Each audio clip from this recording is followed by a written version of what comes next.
onset, my name's Aaron. I'll make this part quick. I've been a Master Mason for about 4 years now. I'm also a 32nd degree Mason at the Scottish Rite Valley of Pasadena, California. I'm really into ancient history and Western mystery practices, but I just preface this with I'm not a historian or an academic or any kind of authority on this subject. I am by trade an artist and an illustrator, and I work in the video industry. And just for full disclosure, I am a Gnostic Christian, so I'm not trying to sell anybody on anything. This is just really interesting stuff. I'm hoping to approach this talk from the standpoint of someone who's like an amateur and is learning, and I'm hopefully passing on the fascination to y'all. So what we're going to cover here is sort of the basics of this, because we can get super deep into all this, and it'll get really confusing really fast. But we're going to talk about who the Gnostics were, what sacred texts they used, the general cosmology of the people, and then we're going to talk about a timeline of Gnostic events in history, and then we're going to go into a little bit of modern Gnosticism. So first, who were these people?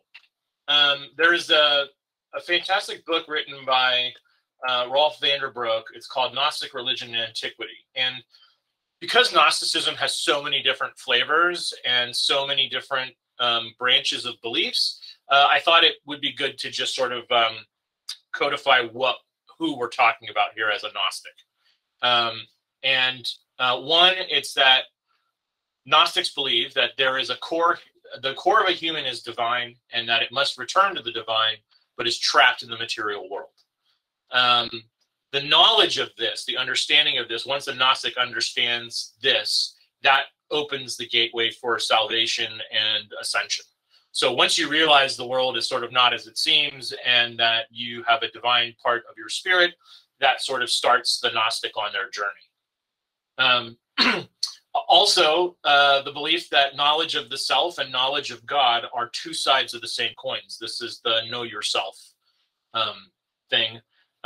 But that knowledge of this can't come from rational thought or reading of books or studying. It has to come from inner enlightenment based on revelation from the divine world. So this is your meditations, your practices, your all sorts of connections, seeking the experience of the divine, which is intrinsic to Gnostics.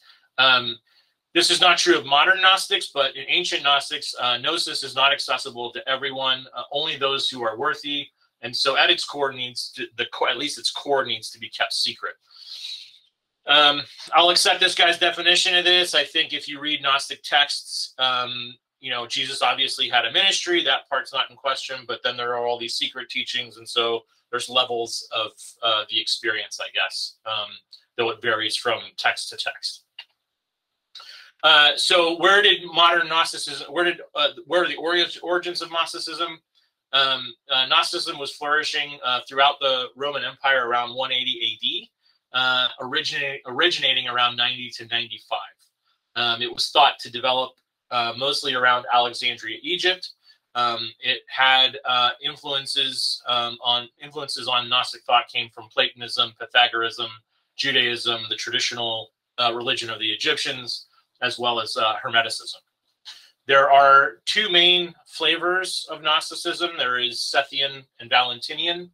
Again, it's kind of beyond the scope of the talk. We can get into differing cosmologies and all sorts of little bits and pieces of things that would be a whole separate talk on its own. But they're primarily different. The primary differences come from their cosmologies, their origin stories, where they think the world came from. It's important to note that while we call them Gnostics, and while their detractors call them Gnostics, and scholars call them Gnostics, they didn't call themselves Gnostics. They saw themselves as devout and pious Christians. So did the Gnostics have sacred texts? They did. For a long time post the Council of Nicaea, a lot of their texts sort of disappeared into history. Now, there are, depending on what you read that they were stamped out, that they were killed, or through violence in some way, and that's kind of not true. The early church didn't have the ability to crusade like they did later. So a lot of this just sort of faded into history because of the canonization of the Christian religion, and so Gnostics sort of faded out over time. In the Middle Ages, the Cathars did have texts that were lost and surfaced recently, and that was basically in the last 100 years. The primary books that we're going to talk about here are the Nag Hammadi codices, which were discovered in 1945, and they were named after the city of Nag Hammadi that was in Egypt where they were found. These contain, among all the texts, a book called the Apocryphon of John, or the Secret Book of John, which is basically the origin of the cosmology for Gnostic Christianity. There was a book called the Askew Codex, which contains oh, did he get in? Which contains the Pistis Sophia, which is a text about ascension, and talks about the cosmology, the creation story from the perspective of Sophia. There is the Booz Codex, which has the books of Jude, which I was talking about earlier, and then there's the Leviticon, which is a supposed alternate version of the Gospel of John, the New Testament one, that was discovered in the 1100s, and that was thought to be a copy of a much older text. In this Gospel of John, there is no resurrection story. It's completely left out, or not included, or not there. And there are some parts of the text that are expanded, where they talk about Jesus's time in Egypt and where he learned some of his mysteries. And as a side note, modern Gnostics do use the Old and New Old and New Testaments, as well as the books above, plus the Corpus Hermeticum. Oops. Uh-oh. So now we're going to get into the cosmology. This is where it's going to get weird. If you are a Christian, you're not going to recognize any of this, I don't think.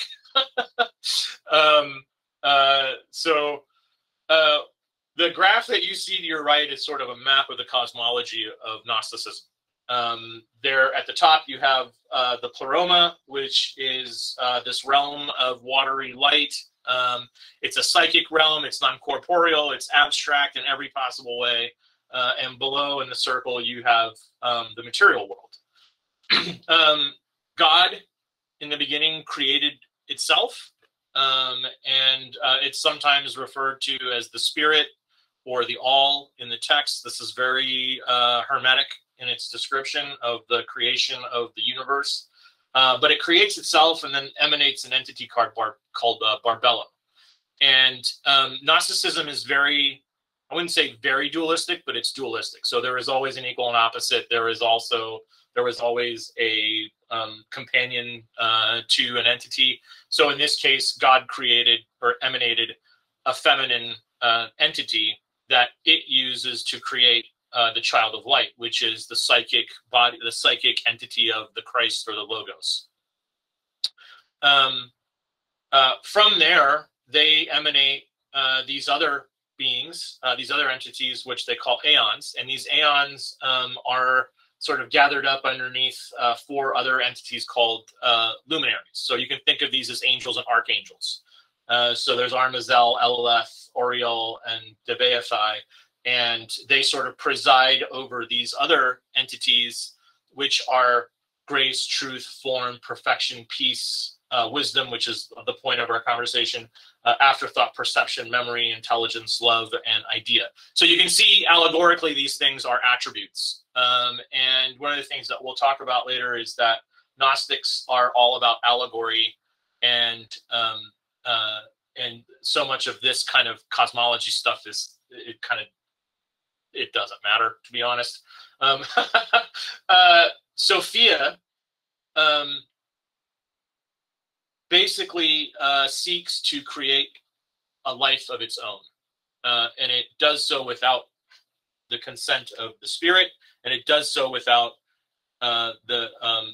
without doing it with her consort. And I mean that in the psychic way, not in the do-it way.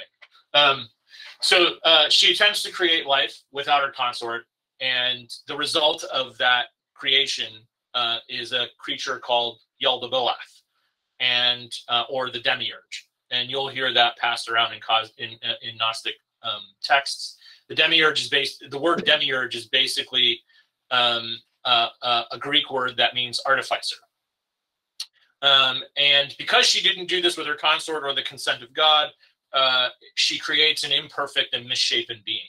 And she names it Yaldabaoth, and then she immediately banishes it outside of the pleroma into a place of darkness. And she also moves herself into the outer edge of the pleroma, if there can be such a place. That's where she is. And she vows to make everything right before she returns. And while she's sort of in that area adjacent to Yaldabaoth, she can sort of keep an eye on him and as he's sort of passing along. But Yaldabaoth, in a place of darkness, only has a brief image in its mind of what the pleroma was. And so being alone, it seeks to, and imperfect, it seeks to create the pleroma for itself, a version of the pleroma. And because Sophia put part of her divine essence into him, he has the ability to create. So he basically creates what's the material world, the container for the material universe. And he starts to emanate beings called archons, which are sort of lesser versions of these aeons. And as you can see here, they're named after this. They're the planets, right? Saturn, Jupiter, Mars, Sun, Venus, Mercury, and the Moon.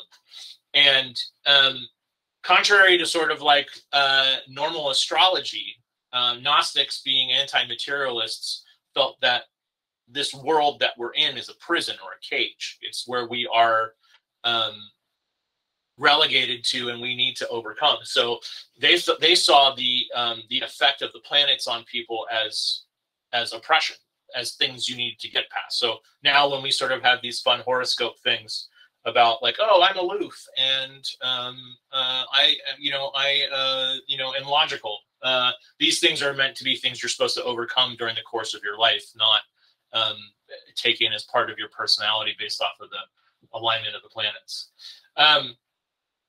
So basically, he creates then they all create these 5 archons of the abyss, which are our 5 elements. So they like ether, fire, air, and water, and they try to use these to create a person, Adam. We're not going to get into Adam and Eve. It could be a whole different thing on its own. There's a psychic version of Adam and a material version of Adam, and there's a bunch of stuff about that. But he seeks to create Adam.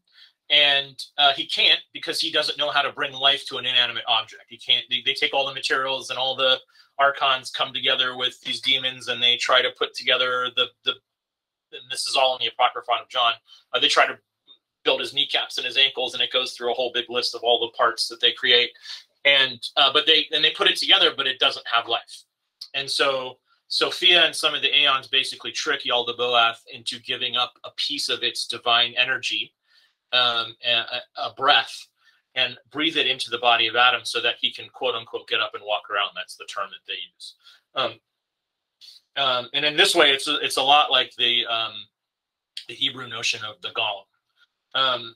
So it does this, and it brings Adam to life, and it starts basically that breath of life that goes into Adam is what saves humanity. Basically, that little bit, that's what they call the divine spark or the sacred flame, is now in every human being, and it connects every human being to the pleroma and then to the true God. And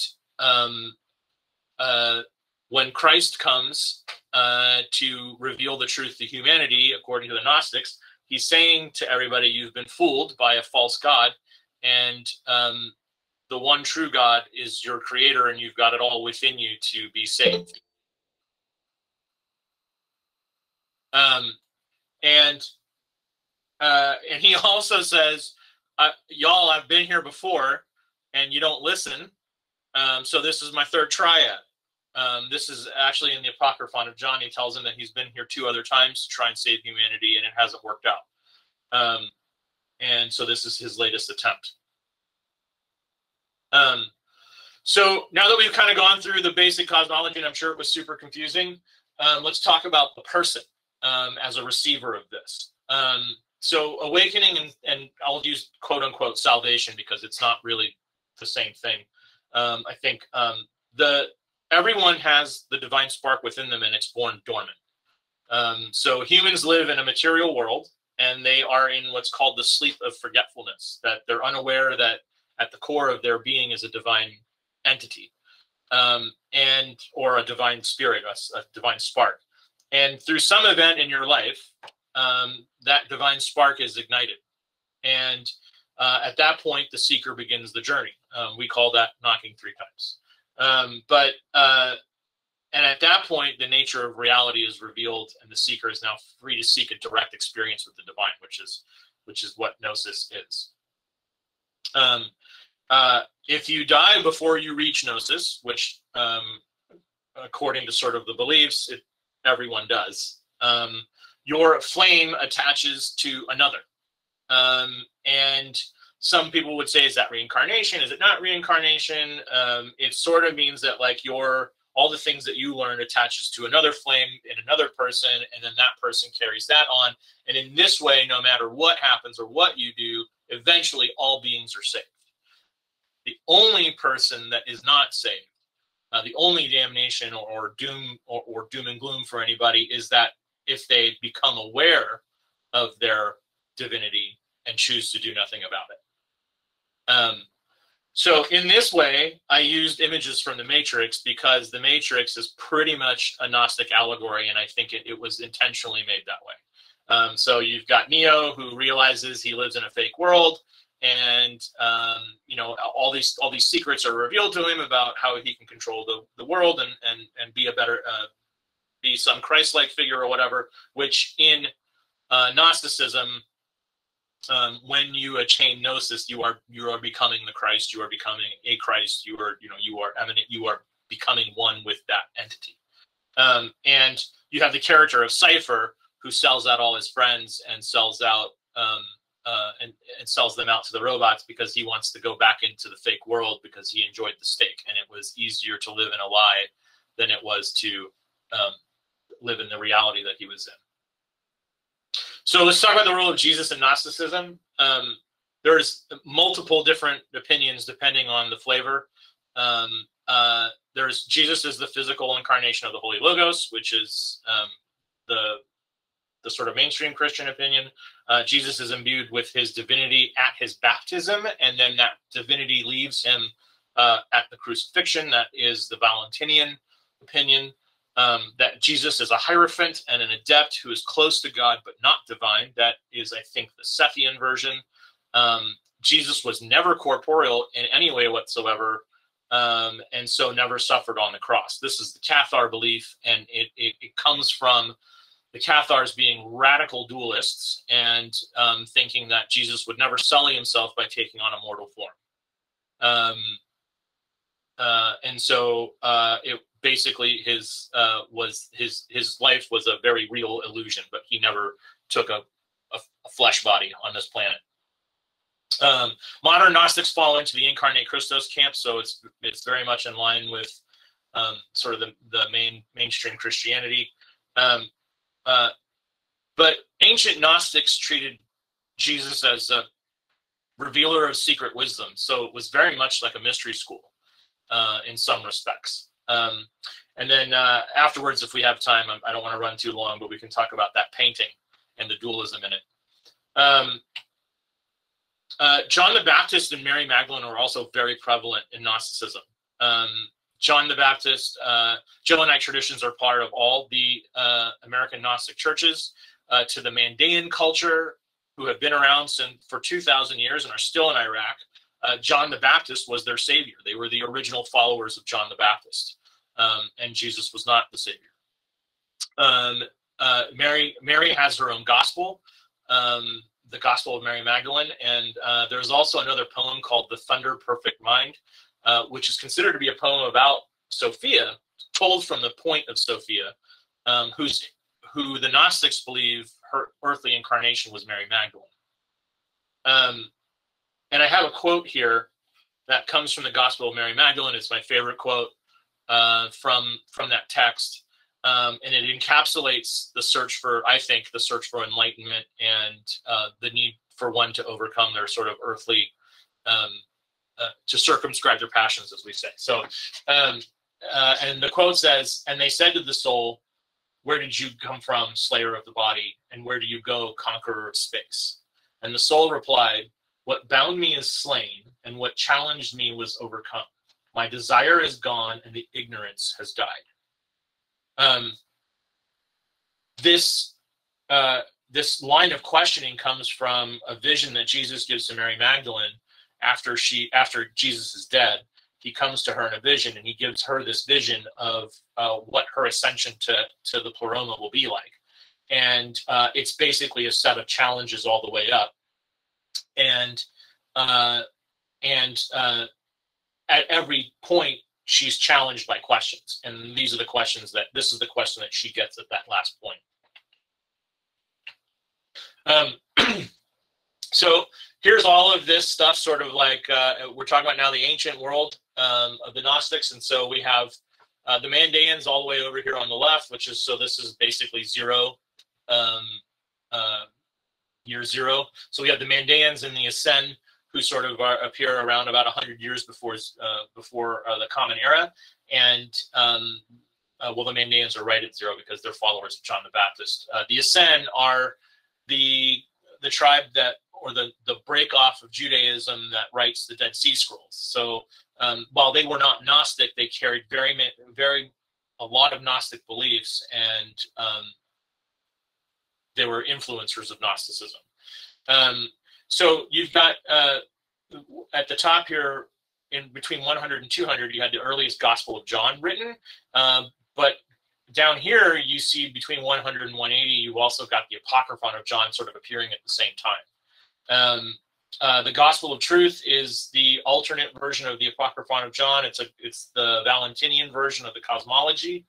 And then at 180, you see here is when Against the Heresies was written by Irenaeus out of Gaul. And this is where I said that like Gnosticism had spread from Alexandria, Egypt, all the way to Gaul.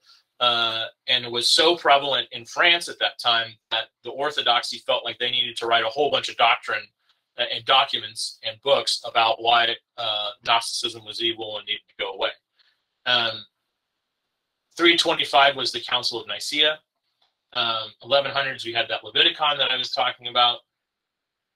In 1209, you had the Albigensian Crusades. This is when the Pope and the French king, who liked to team up every so often, wiped out all the Cathars, burnt them at the stake, and murdered them. And it took, I think, about 100 years for them to get most of them. They were pretty badly wiped out. Between 1118 and 1309, you have the Templar era. That's going to be important in a second.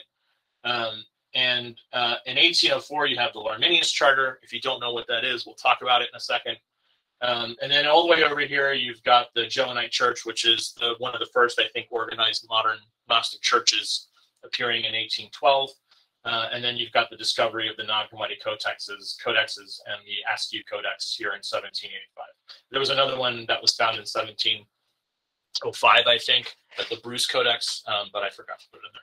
Okay, hope you're all still with me, because now we're getting to the exciting part, which is dun dun dun, the Templars. These guys show up everywhere. They're sort of like the Spanish Inquisition, except they weren't the Spanish Inquisition. We want to talk about the Templars as Gnostics, and we're going to dive into a little bit of sort of like conspiracy theory or not quite validated type stuff, and but it has something to do with modern Gnosticism, so it's kind of needed to be included. Templars came from Cathar families. The southern France region had been Cathar and Gnostic for pretty much since 180, when the Bishop of Lyon, Irenaeus, wrote Against the Heresies. And there were Gnostic traditions going through all those families for a millennia almost. Many of the nobles sent their second sons and stuff to the Templars to fight, primarily so they wouldn't go after the first sons, but The Templars used many symbols, some of which were Gnostic, like the Abraxas seal was on a lot of their documents. You can see that here down in the bottom middle here, and the bottom right. That's what Abraxas looks like. And I can answer some questions about him if you're curious. And you can see here on Templar buildings, you've got Abraxas symbols, and you've got these pentacles on, that's the Amiens church. You've got the sacred geometry stuff on another church in southern France.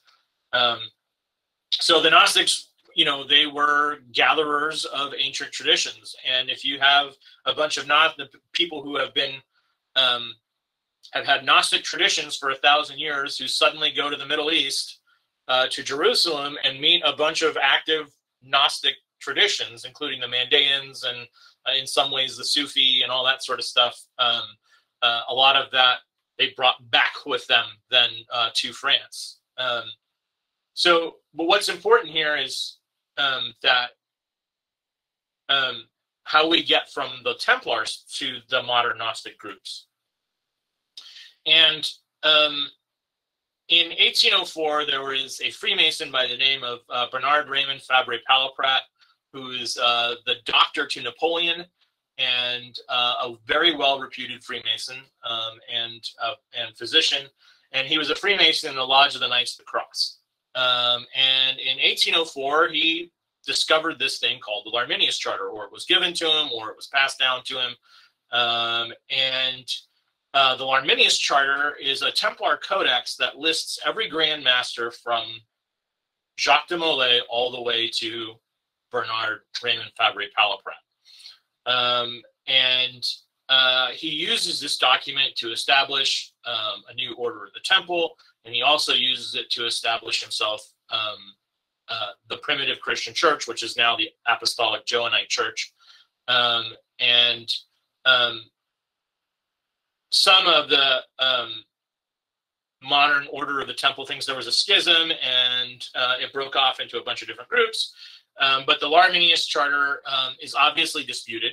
Some people think the Latin, once you use the cipher and decipher it, that the Alarmus Charter is written in a much more modern version of Latin. Some people say that's not correct. There's been a bunch of studies on it. I think the studies are ongoing, so it's obviously disputed. If it's real, it shows a connection to the Templars, that the Templars had apostolic succession through St. John. And so that makes a new church in terms of an order of succession. It makes it legitimate. This charter is actually currently owned by the Freemasons, and it's on display at Mark Mason's Hall in London. So you can go there and see it. And y'all were like, what does this have to do with Masonry? So this is sort of the order of those things happening. You have the sort of lineage of St. John, and there was a guy named Theoclete who met Hugh de Payens in Byzantium or Constantinople after the First Crusade, when Hugh de Payens was going to create the Knights of the Temple, the poor Knights of Christ. And Theoclete and Hugh de Payens exchange initiations and knightings and all that sort of stuff, and that passes line of succession. And this is where Hugh de Payens gets his line of succession and consecration. And so that passes through all the other grandmasters to Palaprat, and then that legitimizes the Johannite Church according to Palaprat. Now that we're in the modern era, let's talk about the different modern Gnostic groups. You have the Mandaeans, who are still around. They're extremely oppressed in Iraq, so they're trying to find ways to emigrate to Australia. You have the Ecclesia Gnostica and the Gnostic Society, who were in part founded by H.P. Blavatsky and Stephen Haller. The Ecclesia Gnostica is the church. The Gnostic Society is the secular part of it, and they've both been sort of merged together. You have the Church of Gnosis, which I don't know much about. You've got the Apostolic Johannite Church, which is what we just used as an example. And then you've got the Église Gnostique, which is a new Neo-Cathar group that has started up in France. There's some notable people in Gnosticism, and there's Carl Jung, who is deeply involved with Gnostic stuff. He actually had a whole library of Gnostic texts that he donated for translation. H.P. Blavatsky, who was the founder of the Theosophical Society and also in part founded the Gnostic Society. You've got Stephen Haller, who's the bishop of the Ecclesia Gnostica, and he's written many books on Gnostic thought.